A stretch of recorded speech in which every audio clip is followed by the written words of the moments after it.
This podcast is not meant to be professional advice of any kind. It is meant to be informative and entertaining. If you make any changes to your life, see the appropriate professional before you do so.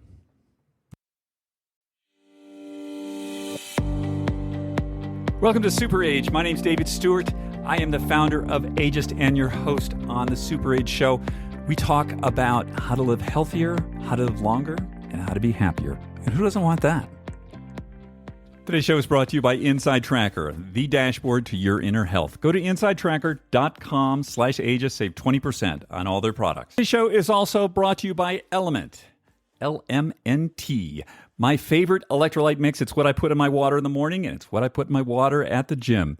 Go to drinkelement.com/ageist and receive a free 8-serving sample pack with your first purchase. Today's show is also brought to you by Timeline Nutrition with their breakthrough product, MitoPure, the first clinically tested urolithin A supplement, which is showing tremendous results for mitochondrial health.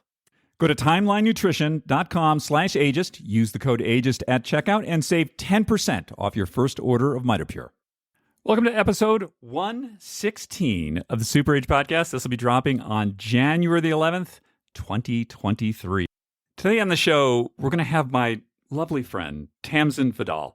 And Tamsen's an Emmy Award-winning television journalist, and she's, knows a lot about menopause. And we're going to talk about that, about HRT, about how that Women's Health Initiative study, yikes, hurt a lot of people. And she's got a new documentary coming out. Wonderful person. Love chatting with her. We're going to bring her out in just a moment. And gentlemen, don't tune out. We need you. The more that we know about this stuff, the better off we are and the better off the women are around us. So stay with us. So an update here from the snowy wonderland of Park City, Utah. There is just a shocking, stunning amount of snow here. Even people who've been here for a long time, they just can't believe how much snow there is. I think it's the snowiest it's been, I want to say since 2004 or something. All of that sort of, what do they call it? The Pineapple Express that's been hitting California. Well, that keeps going. And here it turns into snow. And it's just epic. I ski, and a lot of my friends, we enjoy winter sports, so always pray for snow. But there's a limit to that. Even here, they're now at the point where, what do we do with all this snow? The roads, it's 6-7 feet of snowbank on either side. So super beautiful. But I would, I'm hoping for a few days when it does not snow. And an update on my Quiaxic ski racing quest. I still go every day between 2 and 4 hours a day for instruction. And, it's humbling. It's really humbling when I ask my body to do something and it doesn't do it. It's why can't you do that? This is a simple maneuver. Why can't you do it? But the thing is, what I'm learning here is if I had, say, picked this up at age 4 rather than 64, I'd probably be a lot better at it because there's just a whole lot to learn. And in my case, sort of unlearn. And, probably the best I'm ever going to be at this is not embarrassing. And, that's my target right now. But I'm having a lot of fun, meeting a lot of great people, and I love learning new things. Last week on the show, I mentioned we watched this movie called Ticket to Paradise with handsome George Clooney and beautiful Julia Roberts. And as I was thinking about it, I was looking at one of the posters and I thought, it's Bali and they look kind of thirsty. And I'm wondering, if you're in a movie set, do they allow you to properly hydrate? Maybe not. And I thought, they could have used some Element, LMNT, my favorite electrolyte mix. George, Julia, it's important to stay hydrated. And by the way, if you'd like any tips on hydration, I would like to invite you both on the show, individually or together, as you wish, and we can talk hydration. Everyone, Element is my favorite electrolyte mix. I use it in the morning. I use it when I work out. I use it in the sauna. It is one of my great discoveries of 2022, the importance of sodium, of electrolytes, and how to properly hydrate. If you go to drinkelement.com, that's drinklmnt.com/ageist, hey, you get a free sample pack with your first order. My favorite flavor of the week, and I change a lot, is citrus salt. Hey, George, Julia, hit me up. I can recommend all the other flavors for you. I can tell you all about them if you want to know. drinkelement.com/ageist. Tamsen's got a fantastic Instagram feed, and I just want to put this out here before I forget about it, is if you go to Tamsen Fadal, and we'll put the link to that in the show notes, she's doing great there. So check her out there.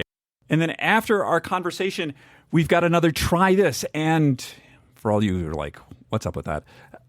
It's the Diana Vreeland thing, right? Try this. So we're doing that. So it's going to be a little bit of try this, maybe something that can help you in your life right after my conversation with Tamsen. Earlier this week, I was talking to my buddy Gary. And Gary is what you would call a spin enthusiast. So Gary goes to the same spin class, same bike, like 4 or 5 times a week.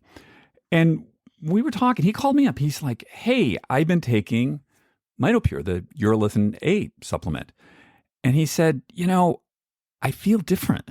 Do you feel different? I said, yeah, I do. I have like more energy. And he's like, yeah, I can't really put a number on it. But he said, like, I definitely feel more energy. And I said, well, like, okay, so like, how does it manifest, Gary? Because I need to be able to explain this to other people. And he says, well, what happens is when I get on my spin bike, if I do a double, who does double spin classes? Gary does.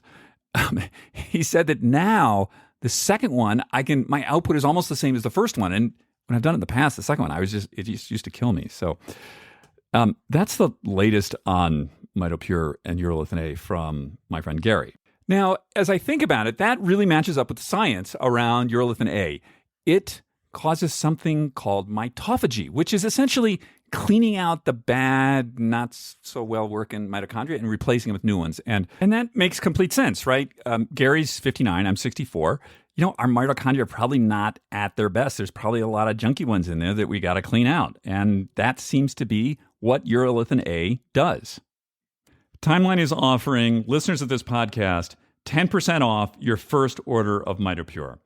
Go to timelinenutrition.com/ageist and use the code ageist to get 10% off your order. That's timelinenutrition.com/ageist. Boy, I think it took me 4 times to get that URL correct. There's a lot of letters in timelinenutrition.com/ageist. Yeah. Hey, Tamsen, how are you? Good. How are you doing? Well, I'm better for having to look at you. Oh my gosh, I'm going to keep this. It's good to see you. It's great to see you. I love chatting with you. So a couple of things. You've been married like over a year. First marriage, right? It's my second. It's my second marriage. Oh, round 2. Okay. Don't worry, he knows. Oh, okay. And so how's that going? It's going good. We have a place in LA and a place in New York. And so sometimes he goes to LA for a week or 2 and then comes back. And I'm like, I've missed you so much. So there's something about that, like a little bit of the long distance. It's not that much, but it's just enough where it's good. We have a nice time. And I think when you get to a certain age, you kind of know what's important to you. And as long as your partner is okay with that and appreciates that, then it works out. I mean, I don't know. It's easy. It feels easy, which is nice. We don't fight. He's always in a good mood too. That's probably part of it. He brings me coffee in the morning. Oh, he's always in a good mood. I don't think he'd say that about me, that I'm always in a good mood, but somebody's got to be in the relationship. Exactly. 2 grumps, not good. No. Not that you're a grump. 2 happy people's too much. It's too much. Yeah. You need a little bit of yeah. So and you just I'm sad you lost your dog. I did. That was my longest relationship, I will say. But my Chihuahua, 18 years old, and sadly passed away at the beginning of December. So that was a hit for me. And it was one of those I knew eventually, I knew he was getting older, but what I'm really happy about is the fact that, the vet had said like, oh, no, he's not going to live very long. He was having kidney problems. Mm. And I had really focused for like the last year and a half on changing his diet. And he really had a great life. Like he was doing long walks up until like literally the week and a half, 2 weeks before he died. So I feel like he lived an awesome life. It wasn't like the last 3 years he was, miserable. That's hard though. It's hard to like, I look and I'll call my husband and I'll be like, did you, did his name is Matson. Did Matson eat? Oh, and then I remember, so it's hard to like 18 Mm. years is a long time. So everyone's asking if I'm going to get another dog. I think it's too soon for me to even think about that. So he'll be in my heart for a very, very long time. That's for sure. But thank you for asking. I lost my Chihuahua 3 years ago after Oh, sorry. also like I want to say like 15 years. Oh, And yeah. it's I think only dog owners understand like Yeah. what Yeah. that means. Like Yeah. It's like, I know, I feel yeah. the same way. I'm like, when you say those words, I want to go, oh yeah, Yeah. I can feel it all over again, because it's almost like the, when they say no words have to be spoken, like that is literally what it is. Like, when someone says that, exactly everything they've gone through and what those feelings are. And I'm still, it's been 2 weeks actually, since then. And it was one of those things I couldn't even for like a week. I didn't post about it. My dog's a big part of like my Instagram. I'm always posting about him. People ask about him because he's just kind of funny and he had like a big tongue that was hanging out all the time. He was just cute and big. Chihuahuas just have their own big personality. So I feel for you and I understand it. Now, did you ever wind up getting another dog or was it something you couldn't? Um no, I haven't. Yeah, And I sort of similar to you, I just thought like I don't want to it sounds terrible like I don't want to jump into another relationship. I Right. know. No, you're right. No, it is. It's a big thing, and I sort of wanted to honor my her name was Nina, and I just sort of wanted to be like be with that for a while. And Yeah, me too. um you know I love dogs. They're just so awesome.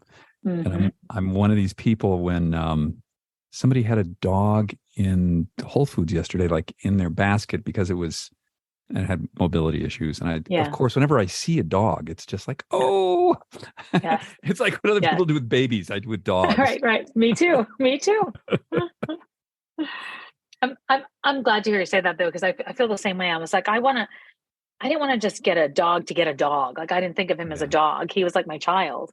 So Yeah. I just feel like right now I just need to, yeah, I need to honor his memory and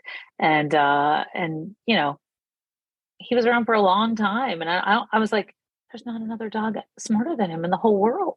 Like that's, my head. Everyone's like, my dog's the smartest. So that's how I feel. I'm like, I don't know. Might not be another dog as brilliant as him ever. So anyway, I think about him often. So you've been doing a lot of interesting things. Um, Thanks. you're doing, you mentioned that you were studying integrative health. So Yeah. tell me about that. It's funny. I've been wanting to do this for a long time, and I kept looking at this one certification, which is the Integrative Institute of Nutrition, and I've always liked the people that have come out of it, the people that speak at it. Integrative nutrition, because it's not just the secondary food of diet and nutrition; it's primary food, and I really do believe that that's what makes us nourishes us, right? And they've just done an incredible job, I think, of showcasing people in that space that teach very, very well, and then teach by how they live and teach by example. And so I'd been looking for a long time, and then I thought, who am I to be going back and like taking courses? Like I have a job, like I don't have time to do this, I don't have time to do it. And then the more I got into, I came into menopause, several years ago, and I really had a hard time. Like my diet hasn't stayed the same. A lot of the habits that I had tried to build have not stayed the same or fallen off. I don't always have the same energy. And I thought, like, I don't want to be in an ongoing struggle the rest of my life with like up, down with diet, sleep, not sleep, meditate, not meditate. I wanted to just really understand it as a whole and why I needed to do it, not just because I saw a meme or somebody do a reel about it. So I signed up I signed up at the end of August. And so I started taking the course, and it's really great. There's like two, they're called modules that open up every week. And it's a lot. It's like 10 hours that I have to listen and real study. It wasn't like, yeah, I got that food. I know what food's healthy. It's a lot more than I realized. And I just took my second test and passed it. So I'm excited about that. I was scared. I hadn't taken a test in 20 years. But I was real excited about it. So in April, I'll have my certification, it's great. And I hope I can use that toward helping people. I don't know that I'm going to be a wellness coach, but at least helping people with the right information or things that have, worked for me through the process. You mentioned menopause. Yeah. And I understand you have a documentary coming out on that I do. October. Yeah. I've been working on this for about a year and a half, almost 2 years now. And my production partner and she actually left the Today Show as a result of being in menopause. She was a producer there for 3 decades. And we got together and started talking about it. And I said, the way that we best know how to communicate is a visual medium. And there are so many incredible stories, but then there's such a lack of information and misinformation out there. And we thought it was really important to try to, to bridge the gap. And then on top of that, there've been different films done on menopause, but I think that at this moment right now, when it comes to workplace, there's changes in the workplace that are going on. There's policies that are going on with, a lot of forward-thinking, innovative companies that realize that if they want to keep talent that's, kind of in this spot or in this sweet spot of their lives, they have to, they have to be aware of what they're going through. And so the documentary, we're saying it's to educate and also entertain, because there's some humorous parts of it, but it's not all funny hot flashes. And so I think that we're educated ourselves in the process. So I'm excited. It's called It's Not Me, It's Menopause. And we'll see. We're excited about it coming out and hopefully spread the word and helping more women. So it's what I do on my social media.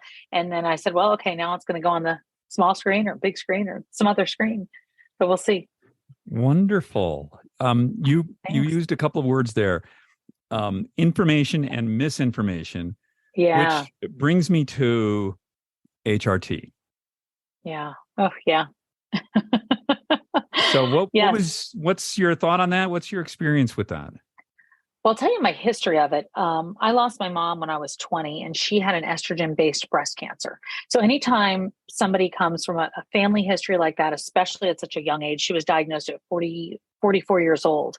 And so when you're diagnosed, or when a parent or somebody is diagnosed so young, the daughter, usually they're honed in on. So I always lived under this cloud of like, oh my gosh, breast cancer was always my biggest fear.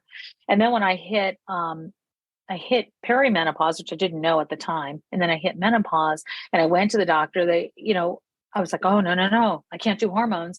And no doctors that I was going to, none of the gynecologists seemed to really even understand hormones quite so well, because it's not, they don't spend a lot of time, if any, in medical school studying that or menopause in general. And so nobody made me feel comfortable with it.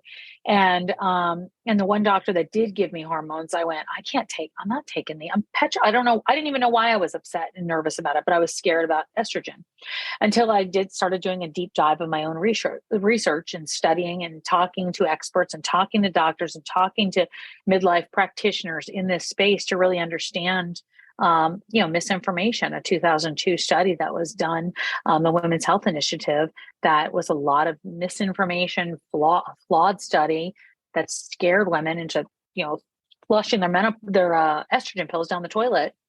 And it was something that I had been afraid of until I was so incapacitated at work that I wound up saying I have to do this.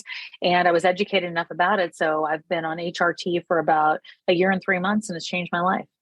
So yeah, I've had both ends of the spectrum.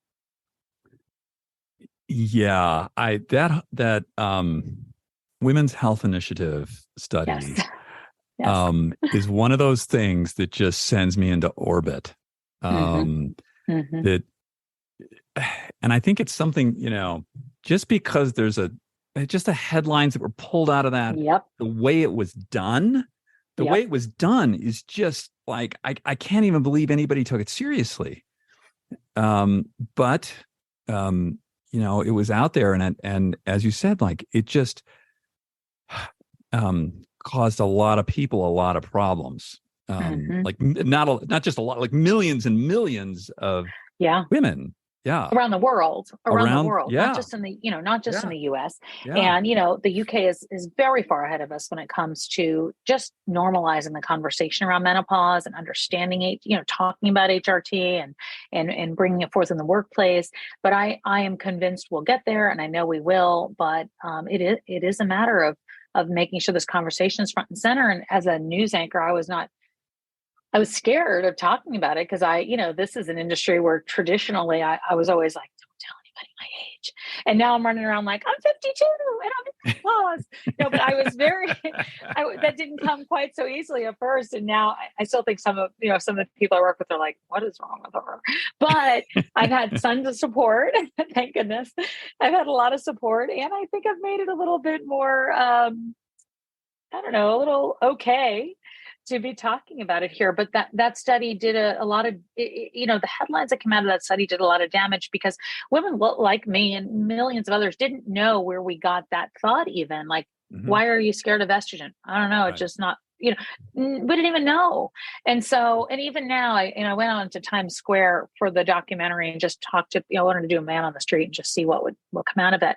And one after another, like, no, it's dangerous. No. And I realized that, we do a good job talking about it with each other, but it's just got to spread like wildfire, and it's got to spread like the results of that study did, or like the headlines of that study did. Just for those who don't know what HRT is, it's hormone replacement therapy.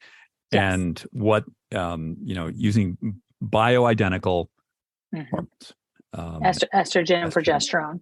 Yes, exactly. And that, I know there are some people who, some women cannot do HRT. Right. Of course. I have a couple of friends in that category who, for health reasons, it's just not indicated. Right.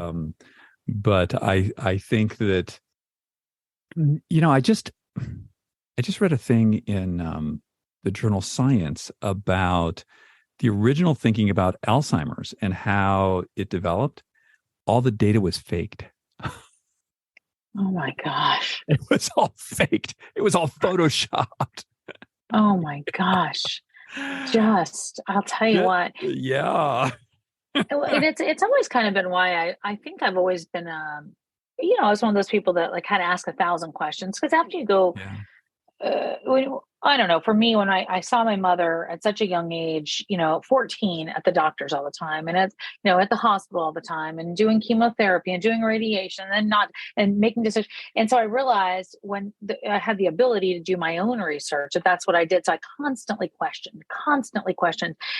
I didn't know at the time that it was going to serve me so well once I got older, but it certainly has. And I think that's, going back to why I'm studying at IIN, is because I think that, I really believe in that. I believe that it's a process of being able to incorporate a lot of different parts, medicine, but also things outside of Western medicine. And that those have served me really well. So, and I think you have to ask questions, and you have to advocate for yourself, and you have to go into a doctor. And, that's the big thing. Like, a lot of women don't know what to ask, like, cause I didn't know what to ask. I didn't know that I was put on antidepressants when I first went, and it was menopause. And so that's what they said, like, you're just depressed. Just get your serotonin levels working and you'll feel a lot better. And so I did that, and I didn't feel a lot better because there were so many other things going on hormonally with me. And so I think that, I think that's the most important thing that I am coming out of that at this age. And I want to teach women how to ask questions. If they don't feel comfortable with the answers, move on to somebody else and keep going after it, because they're not crazy, and they need to feel like they're heard, especially men and women, but feel like they're heard. Yeah, and I think what you said is you have to be your own advocate, and Yes. we are responsible, um, Yes. Yeah. and that's sort of a hard thing, to really go at. And it's so interesting. They put you on antidepressant. It just reminds me of this sort of Yeah. Victorian idea of, Yeah.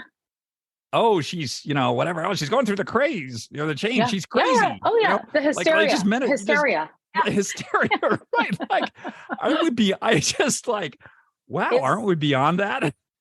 no. We weren't a few years ago, and we aren't today. And I can't tell you how many other women had that same story, and I thought, wow, because what happened to me happened at work, and I didn't know what it was. Like my heart was racing out of control. I left the anchor desk. I was doing the news at the time. I couldn't even read like normal words on the teleprompter. I'm looking at these words and I'm like, I know that word. I know that word. And nothing was triggering. And I went up on the floor of the bathroom and I thought, this isn't me. Like I'm not dramatic in any way. I've never not finished a newscast before. And so when I really went out in search of things, like that was the first thing that happened. They said, like, take Lexapro and you'll feel better in the morning. It was basically like, take 2 aspirin, you'll feel better. Because that was like what they knew to do. And that was it. And when I look back now, it really makes me angry, and it makes me I'm proud of myself that I didn't just stay there and not keep moving forward and asking questions, but it makes me angry for the people that don't know yet to do that. And I know that then that's who I want to speak to, and that's who I want to, do a documentary for. And I find it to be really, really important, because what happens with that is you lose your confidence. When you lose your confidence and your health doesn't feel right, it's just a it's a recipe that it just keeps going. And so that confidence is a big thing. And that's what I had lost. I'd lost my confidence and my ability to take care of myself, my ability to do my job, all of it. So You lose your agency in the world, and that's 100%. horrible. And I I don't know. I had an experience with a medical establishment for like a year. I was more or less in a hospital. So I sort of, I have a different relationship with doctors than perhaps other people do. Mm-hmm. And when somebody says to me, I remember I had a doctor tell me once, who's no longer my doctor. He was my doctor for like a few months.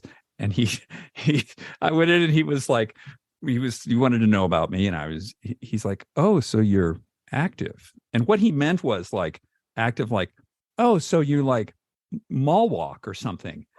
And I was just like, what are you? What?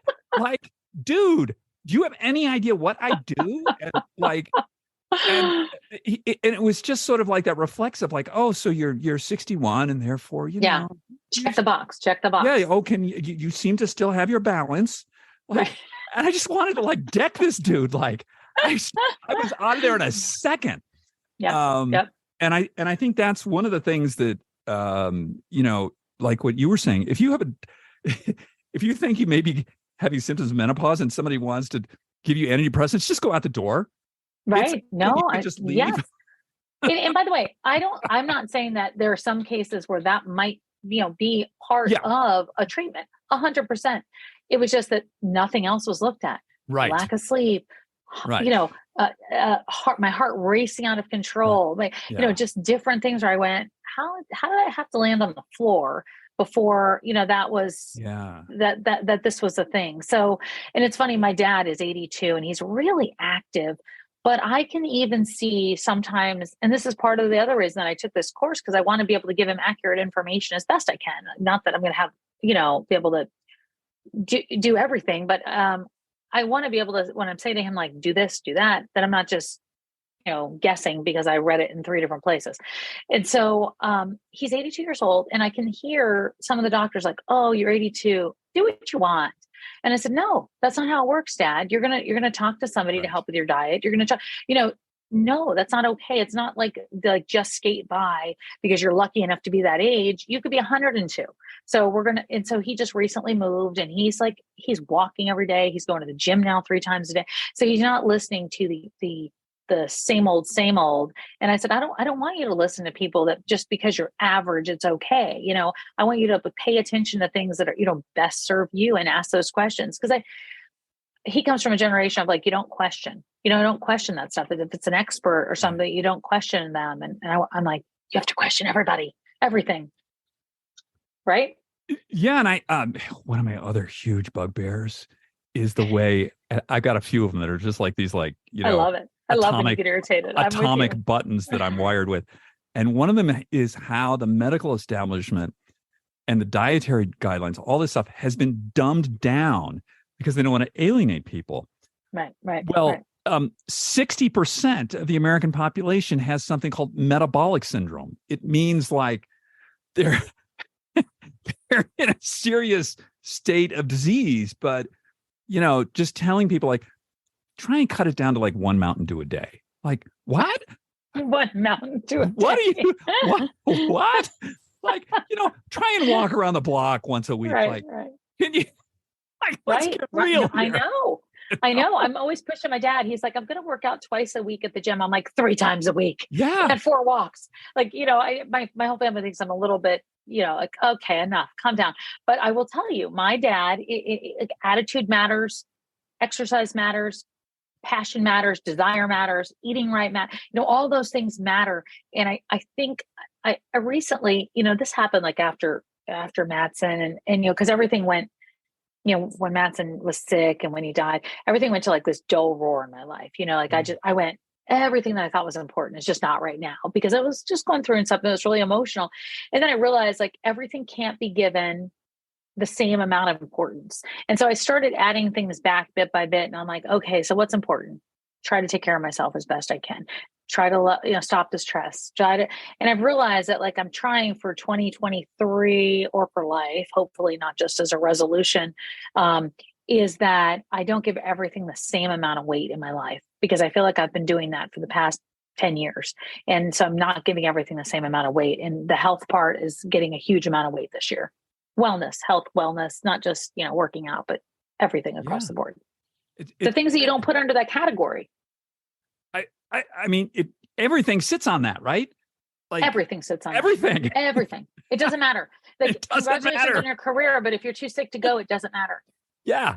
My family used to say like after my mother, if you don't have your health, you don't have anything. And I'm like, yeah. And now I go, oh, right. Yeah. You're right. Yeah. This is like people. I tell people your head sits on top of something. It's your body. Yes. No body, no head. So right. It's just like it is everything. And it doesn't mean that everybody has to be at the same level and have to do the same thing. And this isn't going to work for that person. That's not going to work for this person. But I do believe that if you're doing things that feel right for you and make you feel good, then you have that confidence. Yeah. So it all goes back together, and I feel like, especially at this age, because I do feel like when I talked to a friend of mine last night, she's 61 and she said, I feel like I don't know what I'm supposed to be doing in my life. And I went, yeah, we all get there. But that's okay. But you've got to have that confidence that you're going to figure it out and move to that. So we're all going to go through that, those ebbs and flows in our confidence, but the health, you can't tackle both those at the same time. And I think it builds on itself. And I've seen this. This is sort of my world, right? So I see this all the time. People who go from very low levels of physical activity, very low health stuff, and they'll make like a little move and they'll be like, oh, I did that. That's interesting. I didn't think I could do that. Yeah. So it calls into question all these other belief systems of maybe I can do something else. Maybe I can go a little further. And then it builds, and then you get, my friend Joan McDonald, who's like, yes, like, oh my gosh, yes. right? Like, my gosh. But the before and after, right? And people say like, oh, like over 50 or over 60 or over 70, you can't do this. That has as much validity as the Women's Health Initiative, right? It's just mythology. It's right. Not true. I wanted to ask you, do you have I have a word that I try and focus on for the year, right? So yeah. Okay. What's your... So what? I'll tell you, my word last year was accelerate, and so like every week or so, I would kind of check in and see like, on a scale of 1 to 100, how close do I feel to accelerate? And next year's, I've changed that word. Next year's word is observe. Observe. I like observe. Observe, yes. I like that. So if you had a word for the year, I'm putting you on the stop. We didn't review this beforehand. We didn't plan. No, it's didn't okay. Plan this, but what would your word be? Well, here's what's interesting. I did this thing, I don't know why, on Instagram, and it's like the first 3 words you see or what you're going to be for the rest of your life, or whatever it is, for 2023. And I'm like, what is this stupid thing? Oh, I have to do it. It's like, what is this? Hold on. Let me just see what that is. My first word was health. My second word was change. And my third word was see. Don't know why. Health, change, and see. And I was like, see, what's see? Like, see what's in front of me, be present. I don't know what it meant. Isn't that interesting? So it's on Instagram. It's like whatever the 3, I don't know, whatever 3 words you first see out of all these letters, or what you should. Oh, do. I saw that, and I was just like, talking about? I looked at it. I said, I don't see any words, and you're like, I already have my own word. I looked at it. I thought, what? I'm looking. I see a bunch of letters. I don't see words. I don't understand. Funny. I love it. Swipe.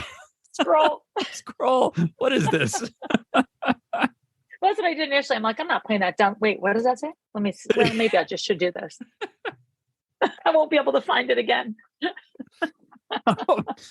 that's the other thing I hate about it. So at Instagram, right? It's like something will come up, and then it's like, oh, that's interesting, and then suddenly it's like you're at the top of your feed. And I know. Like, where'd the thing go? That was so interesting. I was like, what was that? And that was the most important thing ever. Exactly. It's gone forever. I was like, that had meaning, I think, to my life. That could have changed something. Yeah, I could be a different person if only I could read that. I could change. I know. Oh gosh. Can you imagine? It's funny though. I have noticed this recently. I've been trying to not be, I'm not going to be like, oh, I don't do social media. I do tons of social media, but I've been trying to be a little more thoughtful of what I'm putting out there. You know what I mean? So it's like, not 1,000 things like, here's my cup of coffee, here's my makeup thing, like I've been trying to do a little more thoughtful things. So that's the other thing, because it takes a little less time actually to do that. And I think I've gotten a lot more response to that, like people talking, really having conversations beside cool or heart or so, but like really deeper conversation. So you probably get that all the time because you put real meaningful content out there. But I think I'm trying to, because I like people that I'm learning from, so I'm trying to be that too. I think that the sort of the grade that I put things through is this boring to me? Yeah. No, me too. If it's boring to me, it's boring to everyone else. So forget it. I'm not going to do it. Yes. Right. And I think I've been a little, I think that too, because I was trying to spend a little more time like in my life too. Because I was noticing, I did that thing where I looked in the back about the amount of time that I was spending on, it's like social media apps, whatever, reading the news. I don't know what the 3 things are, like, getting on the phone, talking, and the phone was like 0, and it was like, I don't remember what it was called. Productivity was like 4%. And social media is like 90%. And I went, okay, I got a problem. Productivity is like that big. So yeah, I'm trying to be a little more aware of that. I hear a rumor about a book. Is it a rumor or is it a real thing? It's a real thing.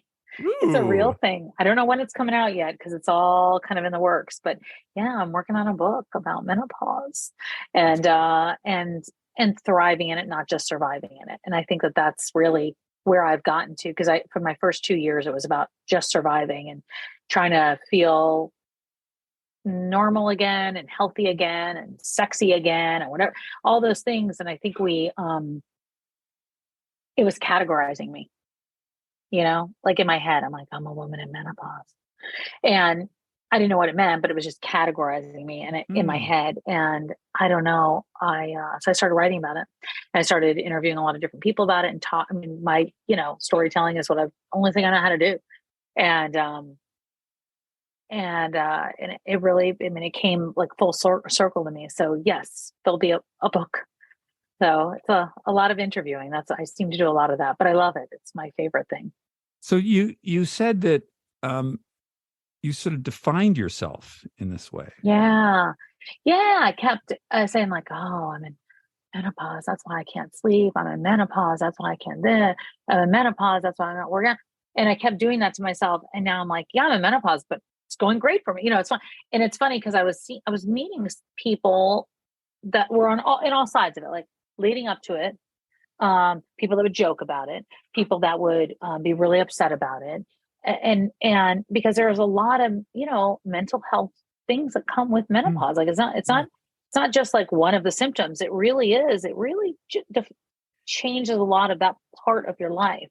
And so, but I was finding myself like kind of getting in this circle with myself. And I went, you know what? There's no reason that I can't figure out how to be optimistic about it and not make this be this terrible, terrible word to myself.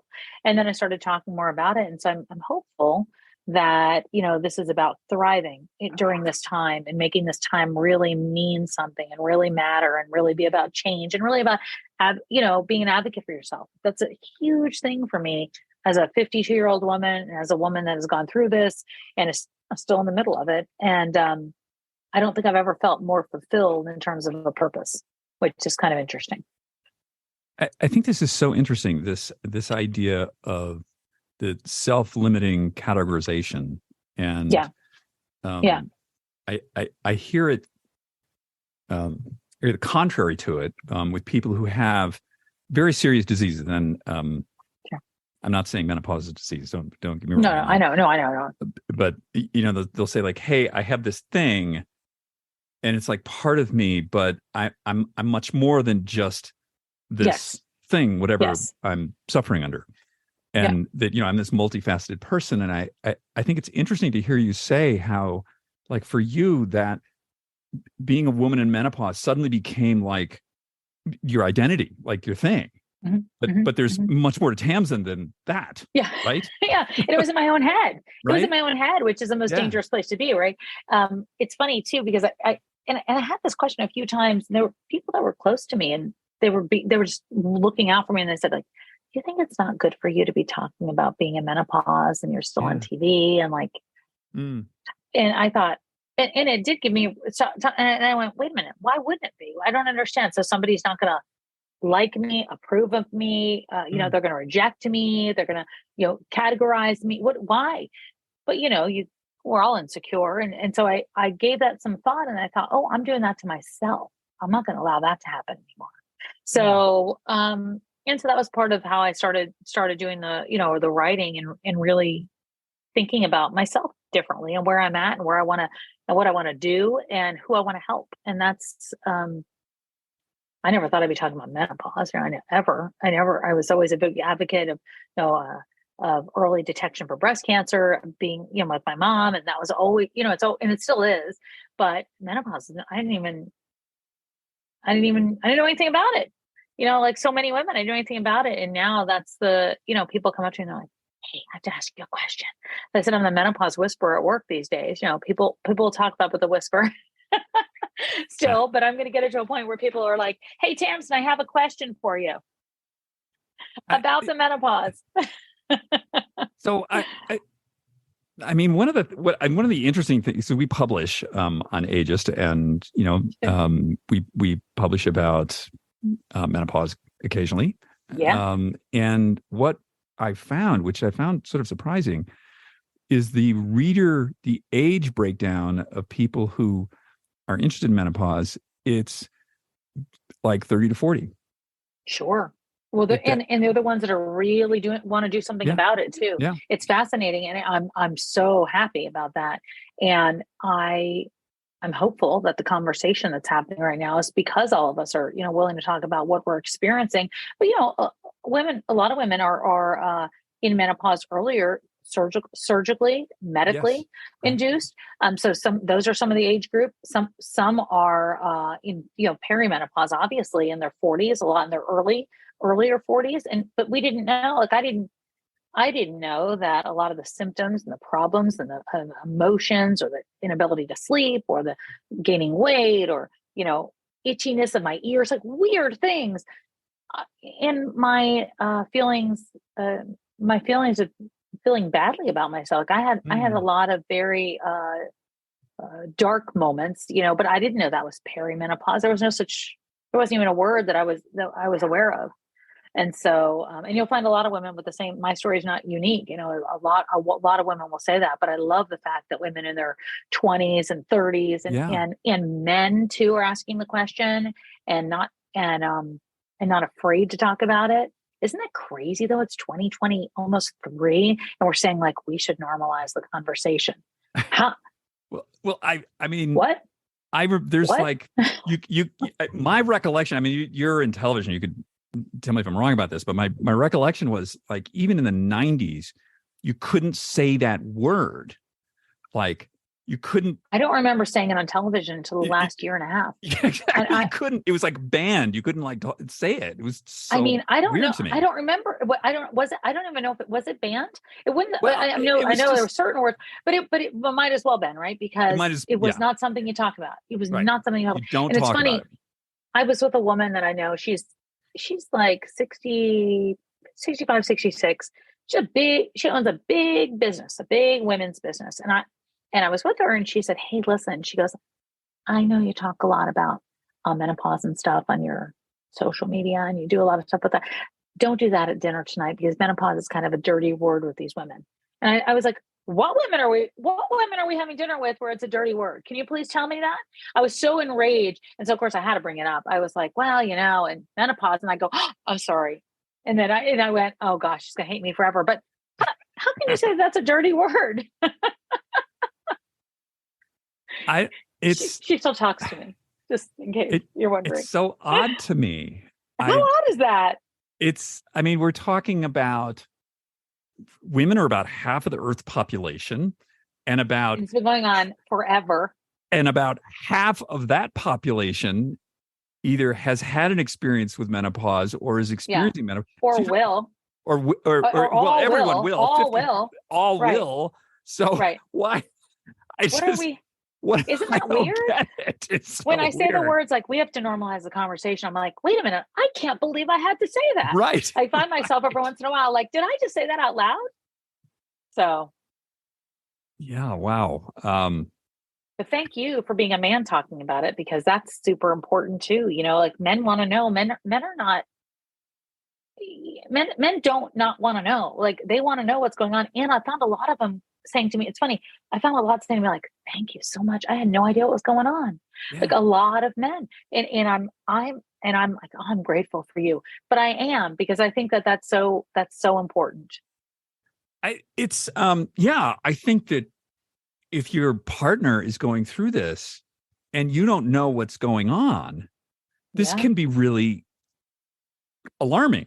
What happened here? Yes. Yeah. Yes. And you don't know if it's your fault or how to help or, what to do. Or it's funny. I talked to one guy who said, I was watching some of your videos when you were talking about it. And then I went home and I asked my wife about it, if maybe that's what was going on. And I thought, oh my gosh, because it is important. Like sometimes we can identify things in ourselves that somebody that knows us well might see something that, we're dealing with and we're not even aware of it or willing to admit it or have the time to pay attention to or whatever it is. So I'm grateful for the men that are out there that are willing to talk about it, have the discussion, acknowledge it, and, and want to know more.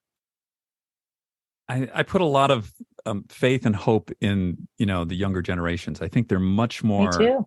There's like a lot of stuff that we were brought up with that like we're not allowed to talk about. Just like women's menstrual cycles is like something that was like, I know. Like it was like a thing that didn't happen somehow. I know. Remember all the jokes of like, oh, I had to send him to the grocery store to get me tampons or pads. Like, oh, so embarrassed. What are you talking? What? Yeah. So I agree with you. I think the younger generation is doing that. I think that, as a Gen Xer, I'm proud of being a part of, some women that are raising their voices about it. I think before long, you're going to see workplaces in a serious way implementing policy very quickly.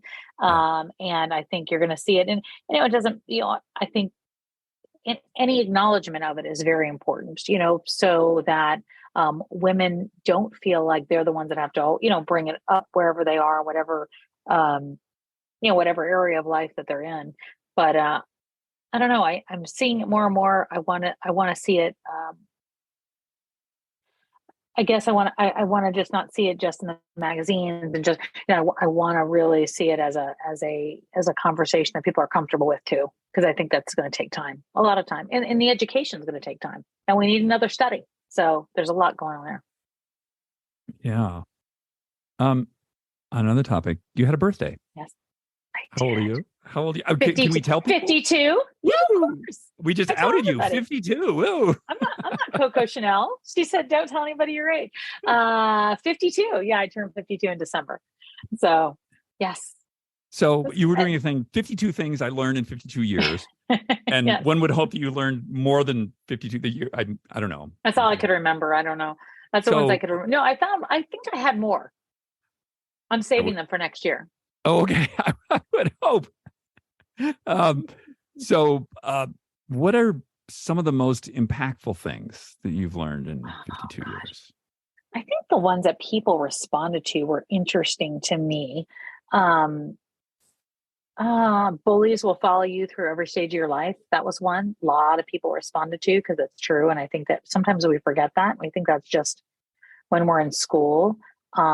Stop ever asking everyone else their opinion. That's another one. My brother said I went through life doing polls about what I should do and what I shouldn't do. The other one I think that was big, and I've written a couple of them down, but I don't know if all of them are so important. I think that clutter-free has been a big one for me, and so you have more clarity in your life. And I'm noticing that as I get older, I'm like, clutter is a big thing for me to get rid of, so I have clarity of just what's important. Does that make sense? It doesn't mean you can't own things. I think it just means like you just can't clutter your life, whether it's with people, conversations, social media, trying to do 25 things at the same time. Says the girl that's taking a class and working full time. But that's a big one for me. And I always go back to my dad's. It's better to be lonely alone than lonely with someone. My dad taught me that after my divorce. Yeah, that's my life one. That's just not. Yeah, I learned that about 12 years ago, and that one stuck with me forever. That's a good one. Sometimes people ask me this question of like, how do I know, like, I choose the right person? Like, what are the, and sometimes, people do these like lists of like pros and cons, which is insane to me. To me, it's like one single question. Do you feel better about yourself when you're around this person or not? That's it. That's the only question you need to ask. Yep. Done. It's so true. It's so true. And it's very simple. That's you know that instantly. And I remember with my divorce, I remember sitting on the couch next to somebody feeling like miserably lonely. And I didn't even realize it at the time. But when my father said that to me, I was like, oh my gosh, he was right. That's what it was. It was just, I felt like a lesser me, and now I feel like I can kind of conquer anything. And my husband is, and he's always in a good mood, but he's just easygoing. He's just easy. And maybe it comes a little bit with age, and it comes a little bit with like knowing who you are. I think sometimes when we're younger and we're trying to figure it all out, it just feels like everything is, up here trying to figure it all out. So I think we have, less of certain kind of concerns and more of other kind of concerns. Like now my concern is you got to stay healthy and I got to stay healthy. And I want to know what, I want us to feel, I don't want that to always be a thing. I want it to just be part of our daily lives. Like this is how we live, not we're going to be good this week or this month or this year. So, and then I also think like you're never too old to have fun. And I'm trying to incorporate fun in this next year because I have a tough time with that, to be honest. I love to laugh. Yeah, I love to laugh. You have a tough time having fun? I have a tough time going and like doing something different to have fun. Like I enjoy life. I love it. But I feel like sometimes I need to do those daring things I used to do when I was younger that I haven't done in a long time. Yeah. Okay. Yeah. Challenge here, 2023. What's the fun thing you're going to do? I don't know. That you've been putting off? Think about this. I think I want to learn some new thing. Like, I don't know what it is. Like, I did skydiving before. I've done that. It doesn't have to be that daring. But I think I want to learn some new thing that I try that I get really passionate and excited about. Do you have anything? Is there anything to think of? I don't have anything in particular. I just want to do something a little bit different. I think if we go back to my word for the year, observe. Yes. Observe. Okay. I like observe. Observe. I love observe because observe. Good. I've simplified life into three modes. There's active mode, which is like go mode, and in go mode, it's sort of like head down. You're doing something, you're getting something done, but you're not able to see anything else. But you get whatever the thing is, you're getting it done. Ready mode, which is observe, is you're keeping your body and your mind in a prepared state. You're keeping your social network active, but you're not in go mode. You're just waiting for the thing. And then I like that. And then there's the other mode, which is stop mode. And stop mode is like you're on the sofa, bonbons, streaming Netflix, full stop. Don't go there. I'm just saying you don't want to be in stop mode. Bad. I love observe though. Observe is good. It's a smart mode. It's smart.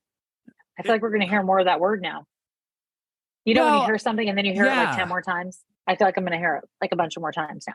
Because I think that I'll tell you what I've realized in my 64 years is that oftentimes what I'll do is I will pick a task. I will put myself into go mode to just because I'm good at go mode, but there's an opportunity cost. So I'm not able to see the other things. So this year, and I've learned, I was going to do a couple of big things last year, and I realized that the last one, no, I don't want, this is going to swallow the next 4 years of my life. I don't want to do that.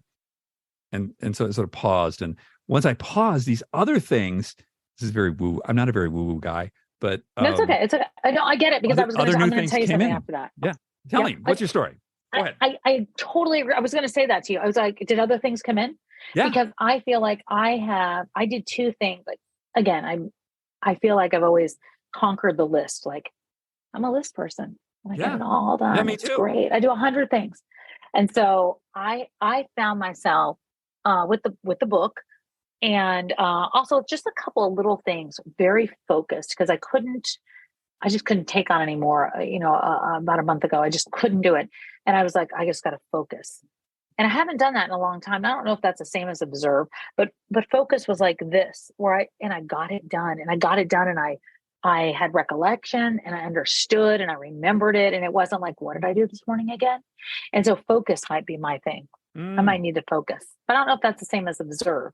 But it did open up some other things to me because I was paying attention and not like they went by me. Every once in a while I read an email and I'm like, yeah, I got it. Okay, yep. What are we doing? What? It's the 94% of time on social media. Right. Yeah, that's what that causes. Got it. And somebody else said, I told you that. This is such a joy. We could just do this. Like, I feel like I could have I love it. I always coffee hour with Tamsen every week. Is there anything you want to leave people with today? No, I would love, I love what you're doing. I want them to know that. I want them to come find you. I guess if they're listening to this, they have. No, you know what? I'm doing what I'm doing on social. I'm loving that. I have a new website launching in January. It's my stuff, but it's going to have my podcast there. You've been on my podcast coming up next, and we're really going to kind of focus on that because I love talking to people, and I just want to be able to get that word out, especially in the menopause space. I feel like there's a lot of misinformation that needs to be cleared up. And if I can bring those experts together to do that, that makes me feel really good. Awesome. Congratulations on being you. You're just awesome. Oh, thank you. Thank you. I always love talking to you. Okay. Have a great rest of the day, Tamsen. You too, David. Bye-bye. Isn't she wonderful? I always feel, whenever I speak to Tamsen, I feel one of these, like, I'm not worthy. Like when you speak to somebody who's like a professional Emmy Award-winning television journalist, like they don't go, like just, like I do. She's wonderful. So, looking forward to that documentary coming out. And moving on, we're going to get to try this in just a second. This week, I was driving my car and I noticed it was getting a little low on gas. And how did I know this? Well, because there's this modern invention called a gas gauge, which sits in a dashboard, which is filled with instruments, which tells me all about my car. Inside Tracker is the dashboard to my inner health. I take an Inside Tracker Ultimate test 4 times a year so that I know what's going on inside my body. I don't want to be surprised by something like, oh, you just ran out of gas, metaphorically, that is. Go to insidetracker.com/ageist, save 20% on all their products. Get yourself a dashboard, see what's going on with your inner health. This week on Try This, we have a very simple, zero-cost way for you to increase your happiness, your health, and your longevity. Human connection, talking to people that we know, that we care about, increases the positive expression of our epigenome. That's those underlying genetics. And we want positive expression. And that can get caused by simply speaking to somebody that we like, making a connection. So rather than sending somebody a text or sending them an email or doing nothing at all, just pick up the phone, call them. You know how to do that. And, it's the modern world and, well, they might not answer and it might go to voicemail, but they're going to hear it and they're probably going to call you back. So this week, try this. Call somebody that you care about. Make a connection. Thank you, everyone, for joining us on this show today. It's great to have you with us. Boy, do we got some good ones coming up. I can't wait to drop them for you. It's going to be a wonderful season here at Super Age. Hey, if you liked the show today, if you liked Tamsen, hey, as I said, check out her Instagram. It's great. She's got a movie coming out. Check that out. And you have the opportunity to leave us up to a 5-star review wherever you're listening to this podcast. Please do. We would really like that. That helps us a lot, and that helps us get other people into our gang here. And please share the podcast. Maybe there's somebody out there who you think could enjoy listening to Tamsen, could learn something there. You can also send me an email, david@superage.com. Until next week, everybody, have a wonderful week.